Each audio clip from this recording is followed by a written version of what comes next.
Welcome. Today we're talking with Dara Klein. He's the managing director at Kaplan Partners and is co-lead of the firm's banking practice. Dara, welcome and thank you for joining us at today's Banker Digest. Thanks, Larry. It's great to be here. Good. All right. Well, Dara, let's get started. So, Dara, in today's environment, what is your advice for banks to attract and retain talent? Well, Larry, what we have found and what we have observed both from talking to the institution and from candidates and from employees inside the institution, number one is that values matter. Values matter to the people, values matter to the institution. People want to feel good about where they're working. They want to be proud of it. They want to learn and they want to keep growing. They want to have a career path. They want to know what that looks like. And they want to have opportunity to take on additional assignments. And we've also found that 30% of workers will leave if they don't find that there's a career path.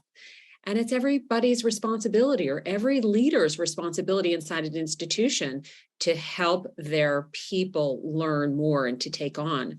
We've also found that succession planning is important, that people want to know what their next step is. And if there's a next step, which can be challenging for some institutions, it's important also for institutions to become, as we've entitled it, a talent destination. That in places that institutions should have flexibility. They should have compensation that is competitive in the marketplace, and that each institution contributes to their community. That's more and more important to employees as we continue on down the line. And finally, but really primarily, each workplace really should be diverse and be an inclusive environment that mirrors the markets that it deserves. Great. Thank you, Dara. A lot of very good points there. So we spoke about succession planning. So typically succession plans address who's the next candidate or candidates for a particular position. So what else should a succession plan include? Well, you're right. Most people think it's all about who's the backup person. Who's going to be the next in line?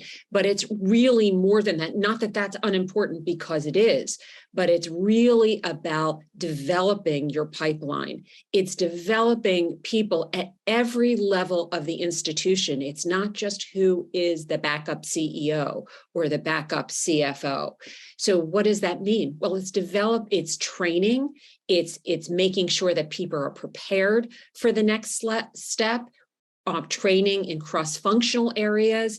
And the way we do that is to suggest that they take on stretch assignments and continuing education, which can be training outside the institution or conferences. Mm-hmm. And additionally, succession also can include mentoring. Some institutions pair people with folks who are above them or in other disciplines to guide them and understand that. But this whole succession planning thing is guided from the top down. It comes from the CEO, and it is the responsibility of every leader in the organization. Great, thank you. So often institutions have mentorship programs.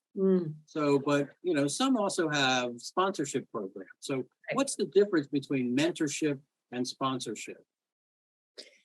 Thanks, Larry. A good question. A lot of people can confuse the two terms, and that's completely understandable. A mentor is someone who guides, someone who gives advice, and that could be someone who is at the next level or two levels above, or it could be in a cross-functional area, so that you can exchange. That the person can guide, but a mentor can also be outside your organization.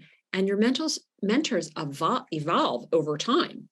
They can be, as I mentioned, in different disciplines. Each person's going to have a different need over time.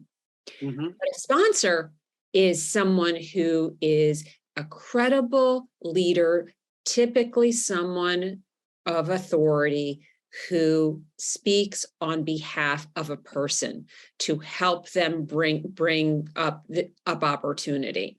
Right. And so this is particularly important for underrepresented groups. It's really important for people to step up in an organization and advocate for people to bring them up into the next generation, and particularly those in underrepresented groups. Great. Thank you, Dara. You also talked earlier about stretch assignments. Okay, what are some of the attributes that make an opportunity a little different and make it a stretch assignment? Well, stretch assignment, as I mentioned before, is part of a developmental plan. And so it's a learning opportunity. And so when leaders suggest that people take on stretch assignments, it really can be in another discipline. Perhaps if the institution is going through a merger, it's an opportunity for someone to spearhead an effort, maybe take on a technology implementation, Right. or something that's completely different than their discipline, something that would be a stretch for them intellectually.